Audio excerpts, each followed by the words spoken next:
You have to value the business. And as a follower of Ben Graham, what one piece of Graham's advice would you say has had the most impact on you? Well, you can't get rid of one leg of the three-legged stool and still have a good investment philosophy. But I would say that the most important thing over a long period and working with big money is to understand the business. I mean, let's just say for the moment that you were given $1 million or whatever sum was necessary, and you could look around Knoxville or look around all of Tennessee if you want and buy into any three businesses, between now and a week from now, private businesses. So they're not trading or anything of the sort. And you've got a week to do it or you have to give the money back. Now, what will you be doing during the next week? I mean, you can look at all these companies. Some of them you're quite familiar with. Some of them you're less familiar with. Some of them you know by reputation. Some of them you know the management. Some of them you don't. You know their competitive situation. What will you be thinking about during that 7-day period? How will you actually be screening these companies out? I think you're going to be looking for businesses that have enduring competitive advantage. You don't want to buy a Burger King franchise just because nobody's come within 10 miles of it yet, because Wendy's and McDonald's and all of those will be there pretty soon. I mean, it isn't necessarily who's earning the most money now. You're going to look for something with enduring competitive advantage. Now, that takes a business with some kind of a moat around it, because capitalism, by definition, is a system where every time somebody has an economic castle, somebody else is going to come after it. I mean, it's just the nature. If you open a restaurant that's successful here in town, somebody's going to take your menu and probably take your chef, maybe cut your price, maybe offer a little more parking, maybe be a better okay, whatever. I mean, capitalism consists of going after the other guy's castle. Now, if that's the case, you want a castle with a big moat around it. And there's a lot of ways you can have a moat around something. You could have it by patent protection. You could have it by location in certain areas. I mean, if you have something in people's mind, like Coca-Cola, 6 billion people in the world, practically all of them have something in their mind about Coca-Cola, largely favorable. They're going to sell a lot of Coca-Cola. And it won't make any difference if somebody is a half a cent less on some serving than Coke. So that's an enduring competitive advantage. And you want it run by honest and able people. You don't want to go in with a crook, and you don't want to go in with a dope. Now, the best businesses to buy are the ones where you could have a dope in there. I mean, Peter Lynch says, buy a business that's so good that an idiot can run it, because sooner or later one will. And there's some merit to that. Those are the kind of businesses to own. So you want a management that's able and honest, and then you want a price that's sensible.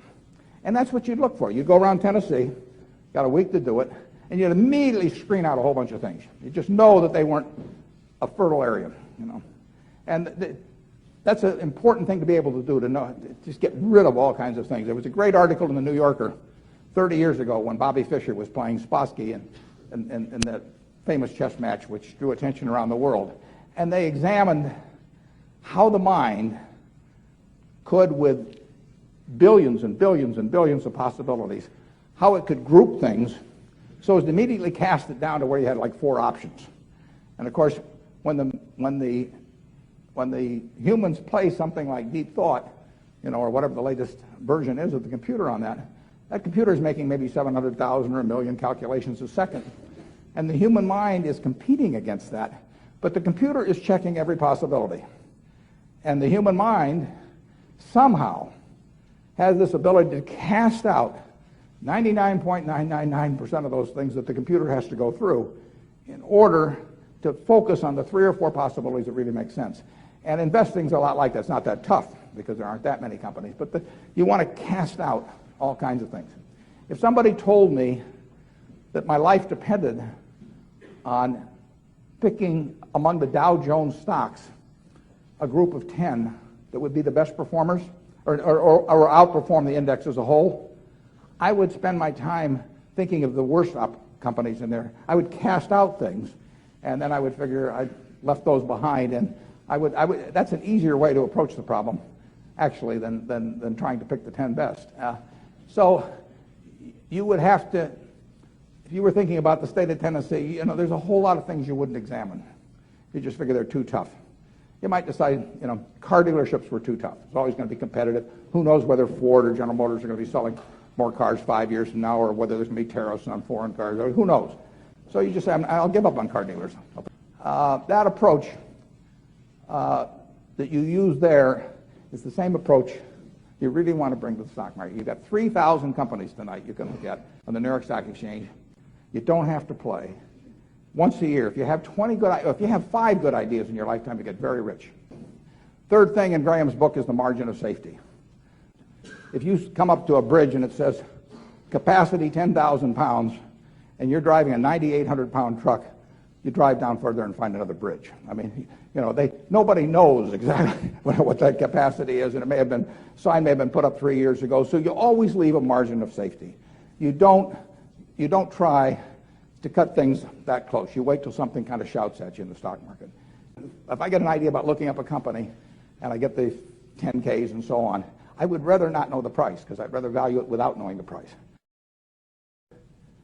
A stock is part of a business. You value a business, and then you divide by the shares outstanding. But what you have to think about is what kind of a business are you getting into, what are its economic characteristics, who are its competitors, what's its management like, all of these things that relate to a business instead of a little ticker symbol. And you can build all kinds of structures on that, but that's the foundation. And if you've got that in mind, and that's in the Intelligent Investor, I've never found anything that remotely compares with it.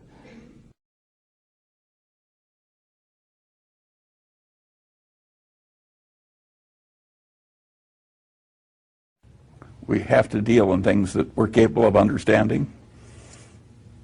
And then once we're over that filter, we have to have a business with some intrinsic characteristics that give it a durable competitive advantage. And then, of course, we would vastly prefer a management in place with a lot of integrity and talent. And finally, no matter how wonderful it is, it's not worth an infinite price. So we have to have a price that makes sense and gives a margin of safety considering the natural vicissitudes of life. That's a very simple set of ideas. And the reason that our ideas have not spread faster is they're too simple. If you found this video valuable, don't forget to give it a thumbs up. Subscribe for more content and share your thoughts in the comments below.